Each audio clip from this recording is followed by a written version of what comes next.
Okay, so it's the 27th today, February 2022. I don't know if it's day 3 or day 4 of the invasion. But I made it to Moldova, but I was the only one that did. So yesterday, we stayed at that main border crossing for 24 hours, pretty much in the same spot. And it was just getting more and more hectic and crazy.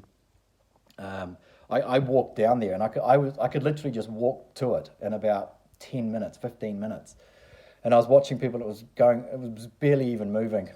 People were just leaving their cars. The guys were going with, I was just watching guys go take kids and try and get through, and they were just getting all turned back. So we knew the guys that were with us.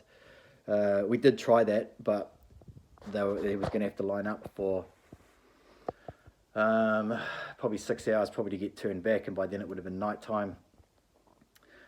So yeah, we made a decision to leave that line. That was after like 24 hours, I think, and go and find another checkpoint, which was close. There's actually a bunch of checkpoints. I thought there was only like 1 or 2, but there's a bunch. So we found another one. We managed to find gas along the way.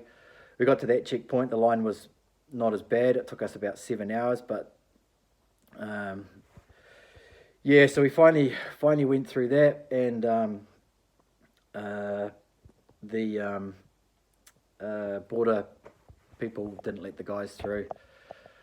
Shit, it was brutal. Like, man, it was so hard, and we tried everything.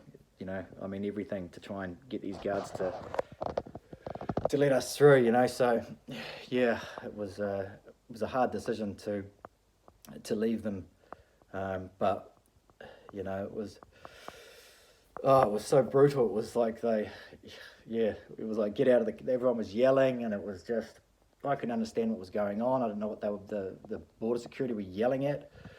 And then I turned around and the car was gone, and they told Luba to leave straight away. So they left. I didn't say goodbye or anything like that.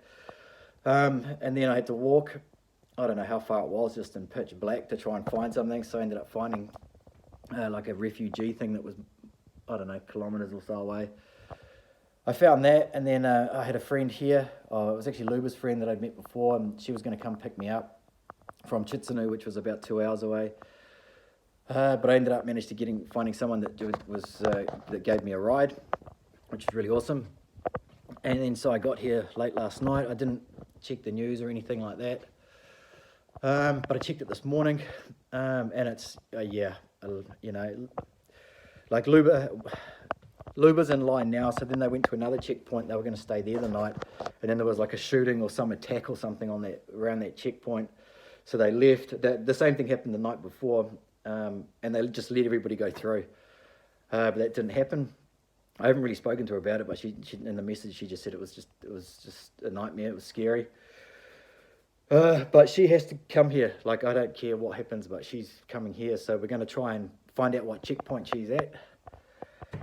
And then we're going to drive back to the checkpoint. I can go back over as many times. I'm hoping the people that are here, they have Moldovan passports, so they can as well. So we're going to go back, find the checkpoint, go back through the checkpoint, find them, give them water and food, because it's going to be crazy. They might still be there for a long time.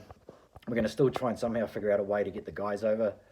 I don't know how, but Luba and the kids, they have to come with us. They can't go back to Odessa. I mean, the way I think it is, like, even if like the guys have to go, they have to get separated just for now. At least it gives time to let everything settle, see how it's going to play out in Odessa.